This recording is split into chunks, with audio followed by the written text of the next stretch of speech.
So the internet is abuzz with the custom GPTs and how OpenAI has just leveled the ground once again.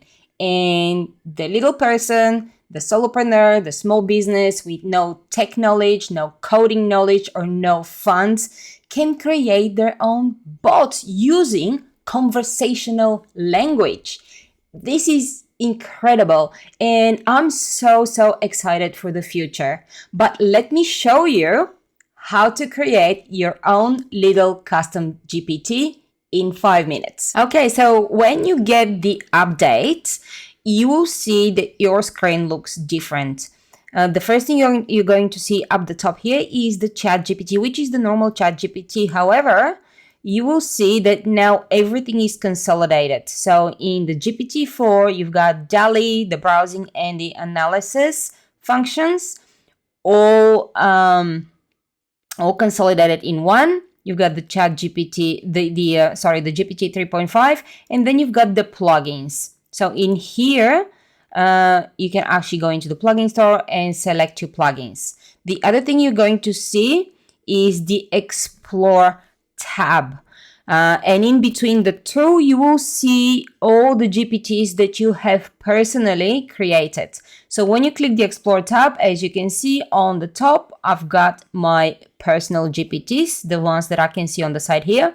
Then I have the GPTs that I have recently used. Now in here, you will not only see your own GPTs, but you will also see GPTs that you have used that were created by somebody else. And then underneath, at the moment, we have all the GPTs that OpenAI has created. When the GPT store opens, we will probably see the GPT store here, and the interface will be a little bit different. But at the moment, this is what we've got. So to create a GPT, you need to click the plus sign, and you will go straight into the GPT builder. And you have two options here. I'm assuming that most people will use the create option because this is the conversational builder. This is where you can use conversational language to ask the builder to build and to configure itself. You also have the configure tab, and this is where you can do everything yourself basically. You can give your GPT a name, you can give it a description, you can give specific instructions.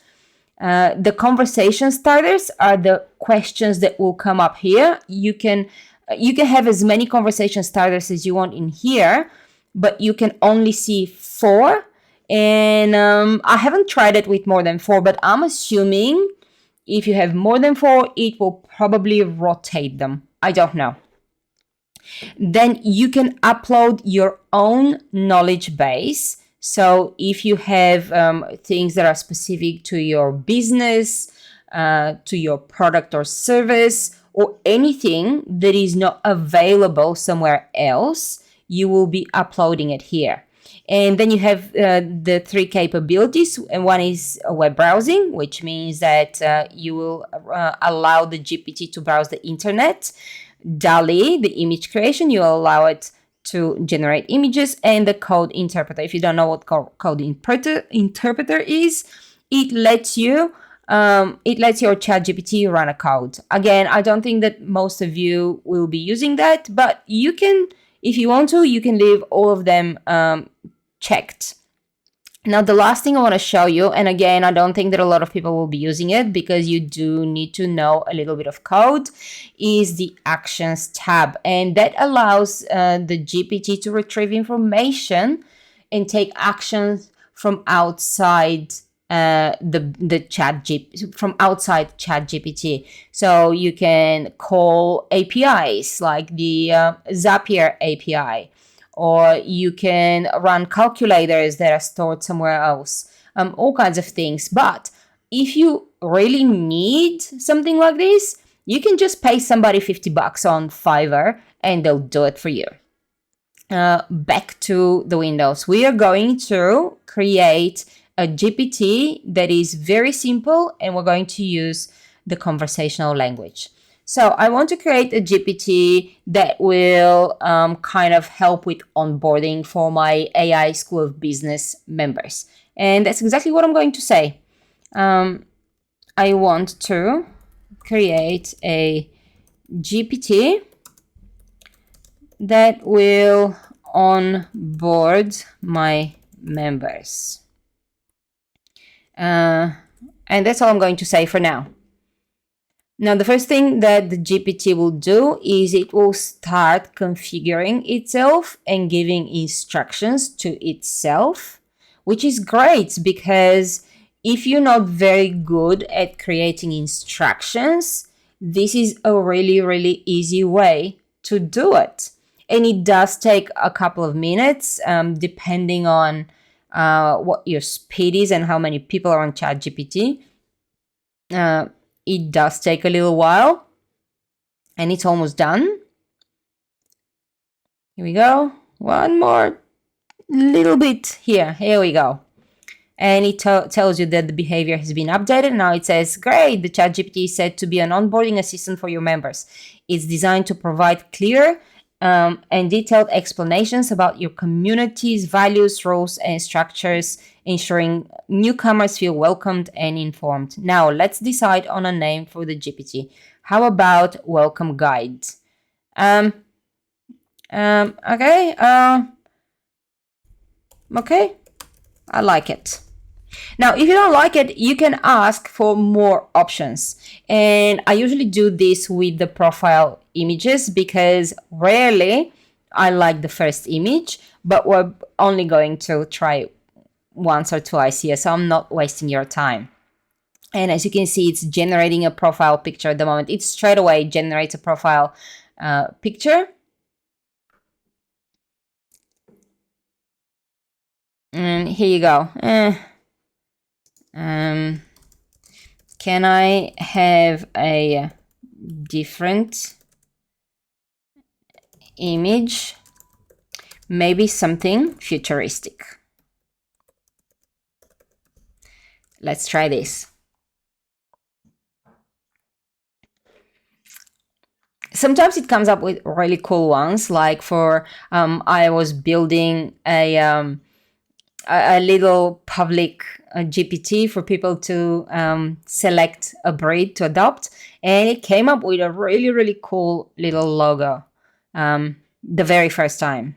Okay, let's go with this one. I just wanted to show you that you can ask, and you can continue asking. If you don't like them, you can continue asking. Okay, then I'm going to say, let's see, does this image align? Yeah, this image is fine. Okay.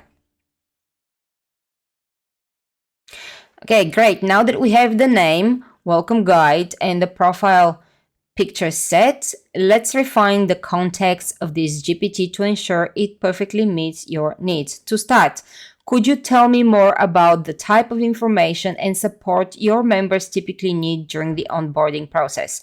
This will help in tailoring the GPT responses to be as helpful as possible for the new members. Okay, so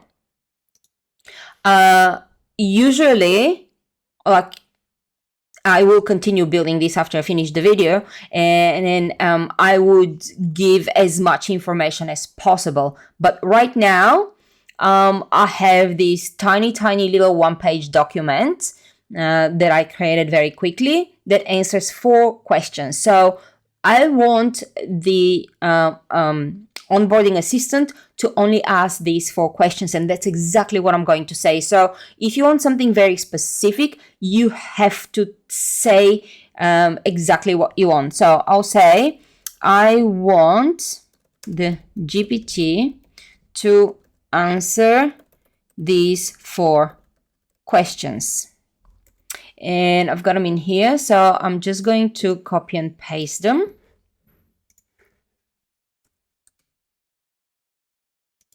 Here we go.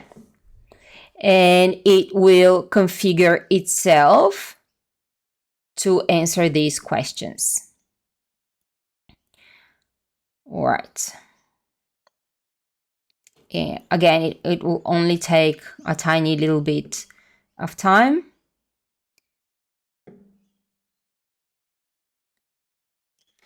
Okay.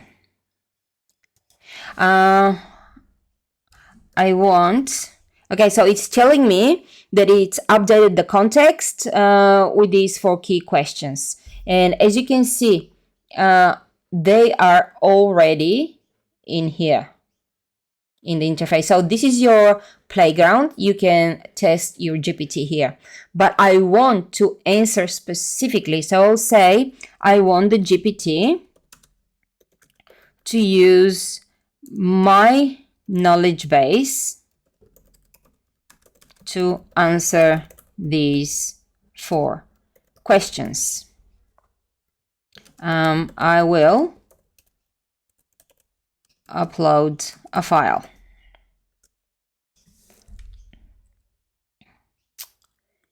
Okay, so it says that sounds like a great idea. Please go ahead and upload the file containing your knowledge base. Once I have it, I'll update the welcome guide. And you can upload your files here. This is mine. As you can see, it's only 1 page. And it uploads it. Now you can upload other files. I believe you can upload Google Docs, Google Sheets. But if you're not sure, just ask. You can say, what files can I upload? And it will actually tell you exactly the files you can upload. And now I have my file in there.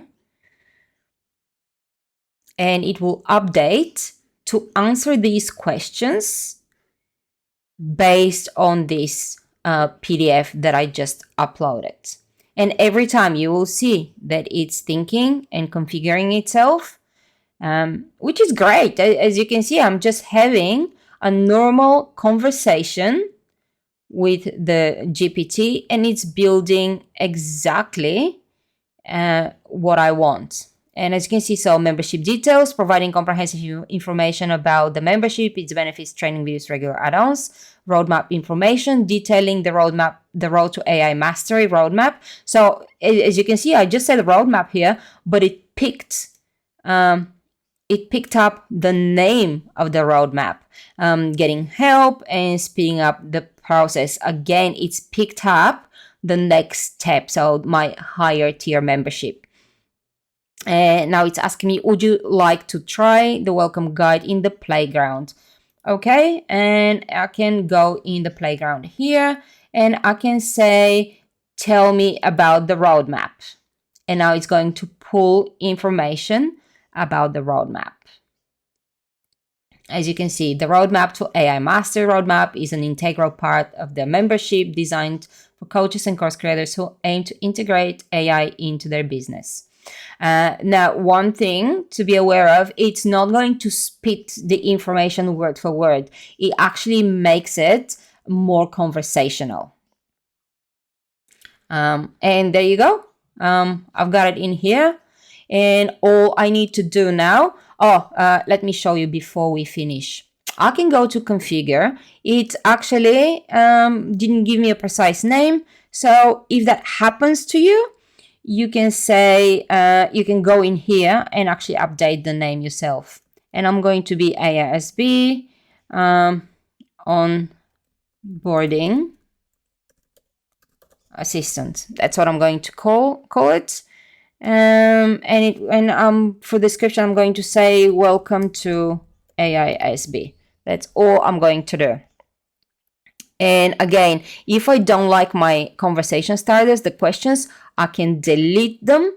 I can delete one or more and add more. Then I can go in here and I can upload more files. I think at the moment you can only upload up to 20 files. And I'm pretty sure they will lift those restrictions at some point. And again, I think I mentioned this before, but if you want for the GPT to only look at the information you have and not browse the internet, make sure that you unclick the web browsing capabilities. I'm going to put them back. And once you're happy Once you're ready, you can just save your GPT, and you have the three options: only me, which means that you're the only person who can use it, only people with a link. At the moment, we don't have any embed capability, so you have to use an actual link, or you can set it as public, which means that, as you can see, it may appear in the GPT store that is coming soon. In this case, I'm going to put it to only me because I'm going to continue playing and fine-tuning this GPT. And once it's ready and once I can embed it, I will actually put it inside my membership portal. And I'm going to confirm. And basically that's it. So I have it in here. Now, if you go away and then you want to continue working on your GPT, all you have to do is select your GPT from here, like whichever one. This is the last one we were just doing together. Click on the arrow and select Edit GPT, and it will open the same window and will say, welcome back. Is there anything AISB onboarding assistant should be doing better? So there could be a lot of things. One of my, I'll show you which one. This, the perfect match. So this is a fun little project, a GPT that helps people to decide on what breed dog to get. And I've made this public, so it will probably appear in the store. But basically, it goes through 15 questions. And every time I tested it, it would just spit the whole 15 questions together. And it took me quite a few times backwards and forwards until it configured itself so it can only give me one question at a time and then wait for an answer. So things like this can happen. And so be aware, sometimes you just have to be a little bit more patient and repeat things over and over and over again until the GPT configures them correctly. So as you can see, it's super, super easy to create a GPT trained on your own information or trained to do something very, very specific. And this will be such a boost for every small business or solopreneurs. It will give us so much more to offer our clients. And of course, nobody has to pay the high fees of developers, or nobody has to learn how to code. Now, if you like this video, give me a like, subscribe to my channel, or if you're a coach or a course creator, make sure you come and check out aischoolofbusiness.com, because I run the most comprehensive membership for coaches and course creators who want to implement AI and learn how to use AI.